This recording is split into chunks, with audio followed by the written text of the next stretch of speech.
दोस्तों, बीजेपी नेता और महाराष्ट्र में मंत्री नीतीश राणे अक्सर अपने विवादित बयानों के लिए जाने जाते हैं। हमेशा कुछ न कुछ ऐसा वो बयान देते हैं जिससे बड़ा विवाद खड़ा हो जाता है। एक बार फिर से उन्होंने मुसलमानों को लेकर के कुछ ऐसी बातें कही हैं, कुछ ऐसा बयान दिया है जिसने महाराष्ट्र में एक बड़ा बखेड़ा खड़ा कर दिया है। सबसे पहले आपको बताते हैं कि नीतीश राणे ने कहा क्या है और कैसे अब बीजेपी और नीतीश राणे साथ-साथ विपक्ष के निशाने पर आ गए हैं। नमस्कार दोस्तों, मेरा नाम है मनीष कुमार सिंह और आप देख रहे हैं 4 पीएम महाराष्ट्र और आपका बहुत-बहुत स्वागत करता हूं। दोस्तों, सबसे पहले आपको बताते हैं कि नीतीश राणे जो महाराष्ट्र के मंत्री हैं, बीजेपी नेता हैं और एक संवैधानिक पद पर हैं। इसके बावजूद उनके बयानों पर कोई लगाम नहीं रहता है। उनके बयान अगर आप हाल-फिलहाल के सुने पिछले ढाई 3 महीनों के, तो आप भी सोचेंगे क्या ये संवैधानिक पद पर बैठा कोई मंत्री बयान दे रहा है। देखिए दोस्तों, उन्होंने क्या नया बयान देना है, उन्होंने मुसलमानों को लेकर के एक बड़ी बात कही और कहा है कि गोल टोपी और दाढ़ी वाले उन्हें वोट नहीं देते, तो मैं उन उर्दू बोलने वाले लोगों का समर्थन क्यों करूँगा। इसके अलावा भी बहुत कुछ बातें कही हैं दोस्तों, लेकिन वो अभी फिलहाल मैं नहीं बोलना चाहता।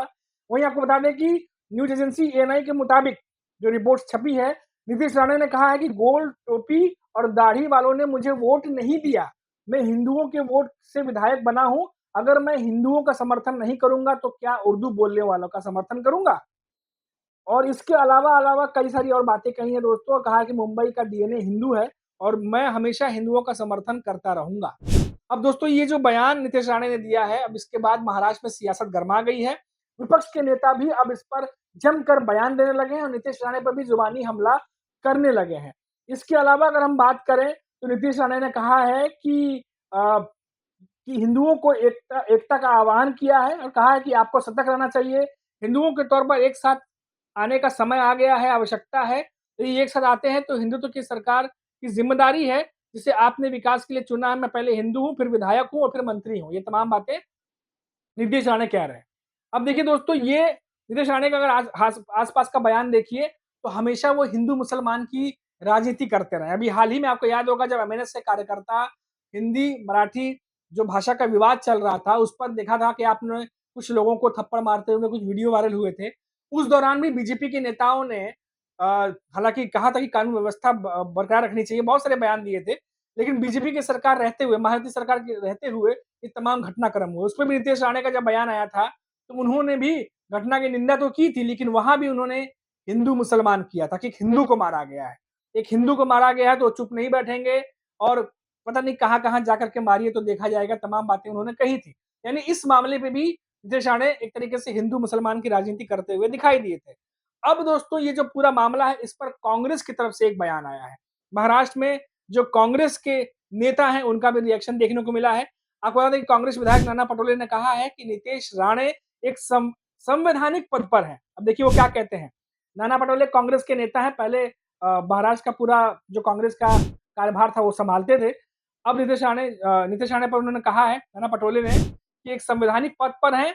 उन्होंने संविधान की शपथ ली और शपथ लेने के बाद वो मंत्री पद पर हैं। ऐसे अहम पद पर बैठने के बावजूद इस तरह की बात करना, एक धर्म के प्रति ऐसी विचारधारा रखना गलत है। नाना पटोले कह रहे हैं नीतीश के बारे में, नीतीश राणे के बारे में। अब देखिए दोस्तों, अबू आज़मी भी आए दिन आपको याद होगा बहुत सारे विवादों में रहते हैं वो भी। हालाँकि अब उन्होंने भी बयान दिया है। समाजवादी पार्टी के विधायक हैं अबू आज़मी, अब वो भी भड़के हुए हैं। उन्होंने कहा कि उर्दू इस देश की भाषा है। अगर आप पुराने दस्तावेज़ देखेंगे, तो जितने भी ज़मीन के कागज़ात हैं वो उर्दू में मिलेंगे। और वो आगे कहते हैं कि मैंने कल भी कहा था कि गांधी जी की हत्या की एफआईआर भी उर्दू में लिखी गई थी। आज़ादी से पहले से उर्दू इस देश की भाषा रही है और यहीं पैदा हुई है, ये बाहर से नहीं आई है। अब देखिए दोस्तों, ये जो राजनीति है एक बार फिर से हिंदू-मुसलमान की होती हुई दिखाई दे रही है। जब-जब महाराष्ट्र में चुनाव आते हैं, जब-जब महाराष्ट्र में चुनाव नज़दीक आते हैं, तब-तब इस तरीके की राजनीति होते हुए दिखाई देती है। आपको याद होगा लोकसभा चुनाव में भी बीजेपी के नेता, यहाँ तक कि बड़े-बड़े नेता जो सेंटर में बैठे हैं, वो भी जब महाराष्ट्र आए थे, तो उनके संबोधनों में, भाषणों में हिंदू-मुसलमान जो है वो हर जगह दिखाई दे रहा था। वहीं विधानसभा चुनाव में भी देखिए, तो उस दौरान भी हिंदू-मुसलमान जमकर हुआ। हालाँकि महाराष्ट्र से कुछ मुद्दे भी हावी रहे, खासतौर से लाडली बहन योजना को लेकर काफ़ी प्रचार-प्रसार हुआ, लेकिन उस समय भी देखने को मिला। और अब काफ़ी समय से, सालों से पेंडिंग पड़े यहाँ के जो निकाय चुनाव है, बीएमसी चुनाव है, जब उन चुनावों की डेट नज़दीक आ रही है, दिन पर दिन नज़दीक चली आती आ रही है, तो उसके बाद आप देखिए कि फिर से एक बार राजनीति शुरू हो गई है। क्षेत्रीय भाषा को लेकर के हो, मराठी वर्सेस हिंदी भाषा को लेकर के हो, हिंदू मुसलमान को लेकर के हो, आप देखिए बार-बार ये राजनीति जो है महाराष्ट्र में लगातार चलती चली जा रही है। आपको याद होगा हमने कुछ दिनों पहले भी अपने एक डिबेट में कुछ जानकार जब जाने-माने पैनलिस्ट बैठे थे, बड़े-बड़े जर्नलिस्ट बैठे थे, जानकार बैठे थे, तो हमने भी उनसे सवाल किया था कि इस तरह की राजनीति कब तक चलती रहेगी? तो कई जानकारों का यह मानना था कि ये इतनी जल्दी समाप्त नहीं होने वाली, क्योंकि इस राजनीति की बदौलत अगर कोई पार्टी जीतती है इस तरह की राजनीति की बदौलत, तो वो इसी तरीके की राजनीति करती रहेगी। तो कई सारी ऐसी बातें हैं जिसको आपको और हमको समझना होगा, क्योंकि लगातार आप देखिए कि महाराष्ट्र में पहले जो नेता सत्ता में नहीं होते थे वो भड़काऊ भाषण देते थे, माहौल तैयार करते थे, किसी भी तरीके से वो खबरों में बने रहें, उनका माहौल बना रहे। लेकिन अब जो सत्ता में बैठे नेता हैं, जिनकी ज़िम्मेदारी है कानून व्यवस्था को बनाए रखना, जिनकी ज़िम्मेदारी है लॉ एंड ऑर्डर को मेंटेन करना, अब उन्हीं सरकार में से कुछ नेता जो है इस तरह से भड़काऊ भाषण देते हैं। तो अपने आप में बहुत सारे सवाल खड़े होते हैं। देवेंद्र फडणवीस महाराष्ट्र के सीएम हैं, लगातार वो कहते रहते हैं कि कानून व्यवस्था कोई तोड़ेगा तो हरगिज़ बर्दाश्त नहीं किया जाएगा, कानूनी कार्रवाई की जाएगी। लेकिन लगातार पिछले कुछ समय से देखा जा रहा है कि महाराष्ट्र में नेता, चाहे वो सत्ता में हो, चाहे सत्ता में ना हो, सिर्फ एक नेता की बात नहीं कह रहा हूँ दोस्तों, चाहे वो सत्ता में हो, चाहे सत्ता में ना हो, लगातार कानून तोड़ते रहे हैं, वीडियो आते रहे हैं। बहुत सारे वीडियो में तो अभी आप देखिए लोगों को पकड़ के थप्पड़ मारा गया, उस पर भी बहुत सारे सवाल उठाए गए। तो लगातार बीजेपी बातें तो करती है बहुत सारी बड़ी-बड़ी बातें, लेकिन ज़मीनी हकीकत कुछ और ही दिखता है। महाराष्ट्र में विधानसभा चुनाव के दौरान भी देखा गया था, जब विधानसभा चुनाव हो रहे थे उससे पहले भी देखा गया था कि बहुत सारी ऐसी घटनाएँ हुई थी जिसने महाराष्ट्र में तूल पकड़ा था। राजनीति बहुत ज़बरदस्त तरीके से गरमाई हुई थी, लॉ एंड ऑर्डर की बात हो रही थी, करप्शन की बात हो रही थी, कानून व्यवस्था कितनी मजबूत है उस पर बात हो रही थी।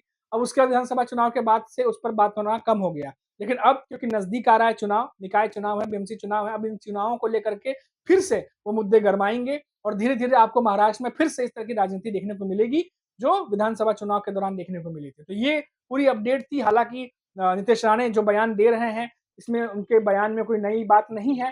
पहले भी वो इस तरह के भड़काऊ भाषण देते रहे हैं। कई बार ऐसे बयान वो दे जाते हैं, जो उन्हें सुर्खियों में लाते हैं, खबरों में बने रहते हैं। लेकिन देवेंद्र फडणवीस से जब इस पर सवाल किया जाता है, तो वो कहते हैं कि कानून कोई तोड़ेगा तो बर्दाश्त नहीं करेंगे और ये बातें फिर वहीं के वहीं रह जाती हैं। ये अभी तक की पूरी डिटेल थी, जो हमने आपको बताई। नीतीश राणे ने फिर से ऐसा बयान दिया है, जो लगातार सुर्खियों में है, फिर से महाराष्ट्र की सियासत गरमाई हुई है। कांग्रेस नीतीश राणे पर हमलावर है, लेकिन क्या नीतीश राणे रुक जाएँगे? ऐसा तो लगता नहीं है। अब देखते हैं आगे आने वाले समय में क्या होगा। जो भी होगा उसकी अपडेट हम आप तक लगातार पहुँचाते रहेंगे। अभी के लिए इतना ही। आप देखते रहिए 4 पीएम महाराष्ट्र। नमस्कार।